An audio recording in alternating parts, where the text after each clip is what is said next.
Aaron Tanti, overall winner here this weekend. You got to be pretty pleased with that result.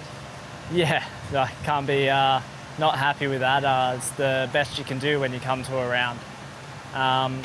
Happy to keep the red plate rolling into the next round and, starting the season solid. We always want to start, pretty consistent like we did last year, and, a top 5 is kind of a win at the first start of the round, start of the series. So, yeah, to come out here on top and, show why I got that number 1 plate last year is just being consistent and always being there when it counts.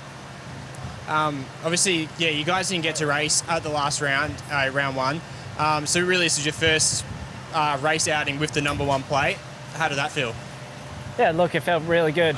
It's still funny when I look at it, like, yeah, I'm number 1. So it's a really cool feeling, and to come out and back it up, it's an even better feeling. I was nervous, everyone's coming in, and, I probably didn't even get picked as the person to come out on top round 1. They've got all these young guys back in, and yeah, everyone sort of pushed me to the side again.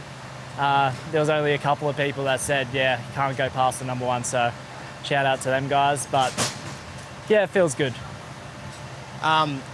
The heat today, how do you manage it? Like, got some pretty gnarly temperatures out there. Yeah, how did you sort of manage that, and what was the approach leading into today, knowing how warm it was going to be? Yeah, so we obviously saw the temperature leading into here, and I'm from Queensland, and we've had quite a brutal summer with, extreme heat and humidity as well. So down here it's just kind of super hot, but the humidity ain't that bad. So definitely still feel it, but, I'm kind of seasoned to it, but my trainer and my team, we put in place like things like all that hydration, staying out of in the aircon, getting in the ice bath, doing it all at the right time to get the best result and keep the body fresh. And I'm not feeling gassed right now, and it's important for recovery as well. The track prep today, obviously, it's obviously a difficult one, because if you don't water it well, you end up with a dust bowl, by the time you guys go out for your first moto. But it was very well watered. It was quite muddy in practice. What were your thoughts on it?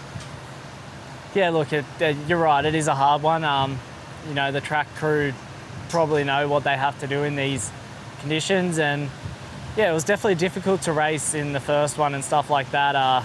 The track was pretty, there was one fast line, and the ruts were super deep, and even when you come up to lappers, they're crashed in the rut. You pretty much got to go through the mud, which adds that little extra risk. But, if they didn't do it, the last moto we did there, it was actually pretty dry and skatey, so I couldn't imagine if they didn't get the water into it, it probably would have been way worse.